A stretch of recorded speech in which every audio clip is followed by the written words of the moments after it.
சுப்பிரமணிய ராமதாஸ் அண்ணனுக்கு என் மரியாதைக்குரிய வணக்கத்தை தெரிவித்துக் கொள்கின்றோம். இதுவரைக்கும் தூய்மை பணியாளரை ஒதுக்கத்தான் செய்தார்கள். இது மாதிரி மேடையில் ஏற்றி உங்களுடைய கருத்துக்களை சொல்லுங்கள் என்று யாரும் இதுவரைக்கும் ஏற்றவில்லை.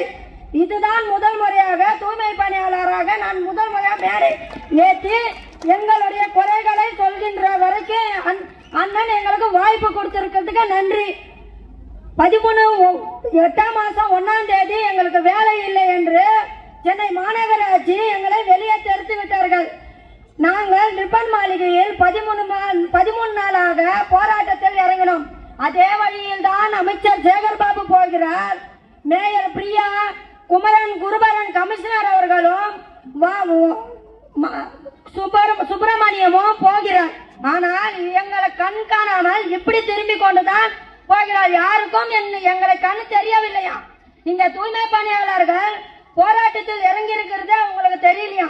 அதனால நாங்க 13 நாள் சோறு இல்லாம தண்ணி இல்லாம எங்க குடும்பத்தையே விட்டுட்டு நாங்க போராடுற கண்ணு தெரியாத இந்த அரசாங்கம் நம்மளுக்கு எதுக்கு? இந்த ஸ்டாலின் அரசாங்கம் எதுக்கு நம்மளுக்கு? மக்களுக்கு சேவைக்கு வந்த அரசாங்கம். பெண்கள் 90% பெண்கள் தான் நாங்க போராட்டத்துல இறங்கணும். இந்த பெண்கள் கண்ணுக்கு தெரியாத சேகர்பாபு எதுக்கு? நம்மளுக்கு யாரும் எதுக்கு? நம்மளுக்கு சேவை செய்யறதுக்கு தான் நம்ம ஓட்டா போட்டு வர வச்சிருக்கோம். 40க்கு 40 10 வருட காலமாக நீங்க ஆட்சிக்கு வராம எப்படி எல்லாம் துடிச்சிருப்பீங்க. ஆட்சியை புடிச்சிட்டு ஒரு வார்த்தை, ஆட்சியை புடிச்சிட்டு ஒரு வார்த்தையை சொல்றீங்களே, உங்களுக்கு வெக்கமா இல்ல? தப்பான வாக்குறுதி எதிர்கட்சியா இருக்கும் போது 19/1/2021 எடப்பாடி அவர்களுக்கு இவருக்கு தகுதி இருக்கிற மாதிரி எடப்பாடி அவர்களுக்கு கடிதம் கொடுத்தாரு. என்னன்றா, தற்காலிக பணியாளர் உயர் நீதிமன்றம் தீர்ப்பு தாமதம் இல்லாமல் இவர்களுக்கு 12,000 பேருக்கு பணி நிரந்தரம் செய்யணும்ட்டு அவர்களுக்கு வாக்குறுதி கொடுத்தார்.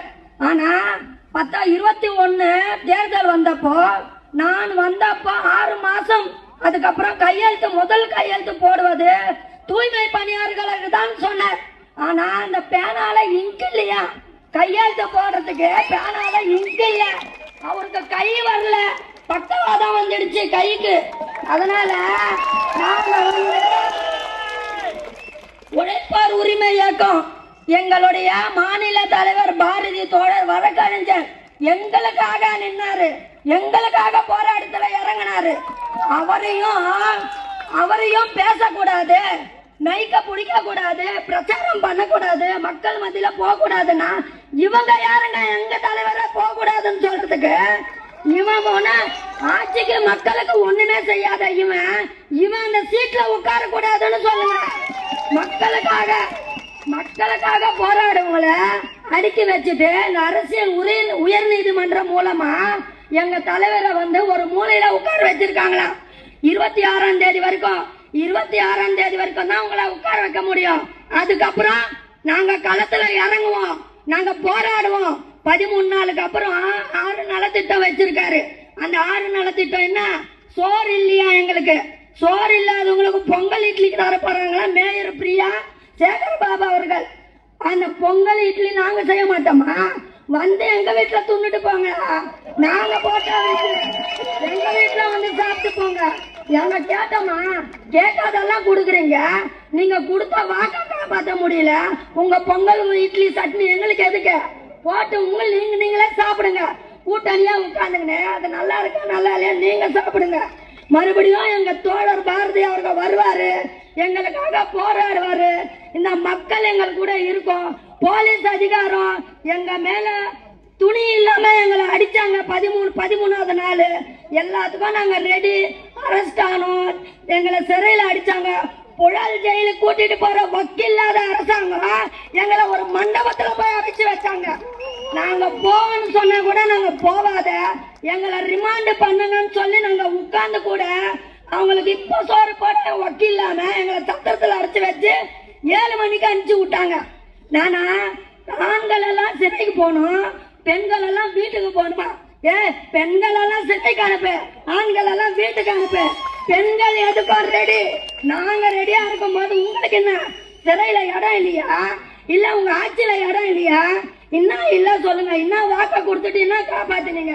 மக்களை ஏமாத்தி ஐயோ நம்மளுக்கு பணி நிரந்தரம் செய்வாரன்ட்டு 10 ஆண்டு காலமா வர வைக்காத ஸ்டாலின நம்ம வர வச்சதுக்கு நல்லா நம்மளுக்கு பாடம் சொல்லி கொடுத்தாரு. 26 நம்மளுடைய ஆட்சி மாற்றம் வரும், ஆட்சி மாறும், எங்க கையில். நீங்க இப்படிதான் வாங்குவீங்க, ஆனா நாங்க இப்படிதான் போடுவோம். இந்த ஒரு விரலால உங்க தலையெழுத்து எங்களால மாத்த முடியும். நாங்க மாத்துவோம், தூய்மை பணியாளர்கள் மாத்துவோம். நாங்க 73,000 ரூபாய் சம்பளம், 754 ரூபாய் தினக்கூலி எங்களுக்கு. ஆனா இவரு ஸ்டாலின் வந்து அவர் இஷ்டத்துக்கு எங்களுக்கு 16,000 ரூபாய் கொடுப்பாரு. இவர் யாருங்க எங்க வாழ்க்கைய தீர்மானிக்கிறதுக்கு? உங்க வாழ்க்கைய தீர்மானிச்சது நாங்க, உங்களை உட்கார வச்சது நாங்க. எங்க வாழ்க்கைய தீர்மானிக்கிறதுக்கு நீங்க யாரு? எங்களுக்கு 16,000 ரூபாய் கொடுத்தா இவரு கொத்தாடிமை மாதிரி நாங்க போகணுமா? அந்த 16,000 ரூபாய் நாங்க வாங்கணுமா? மக்கள் இப்போ பயந்த காலம் வேற, பயப்பட மாட்டோம் இனிமே. நீங்க அடிச்சா நாங்க வாங்கி அடிக்கிறதுக்கு ரெடியா நிக்கிறோம். நாங்க எப்பவுமே தெரிஞ்சு வச்சுக்கோங்க. மறுபடியும் நாங்க போராட்டம் தொடரும். மக்கள் உதவி எங்களுக்கு இருக்கு, மக்கள் பாதுகாப்பு எங்களுக்கு இருக்கு. அப்படியே அன்புமணியா அண்ணா அவர்கள உதவியும் எங்களுக்கு இருக்கு. எல்லா ஆதரவும் எங்களுக்கு கொடுக்கணும். வாய்ப்பு கொடுத்து ஆதரவு நன்றி.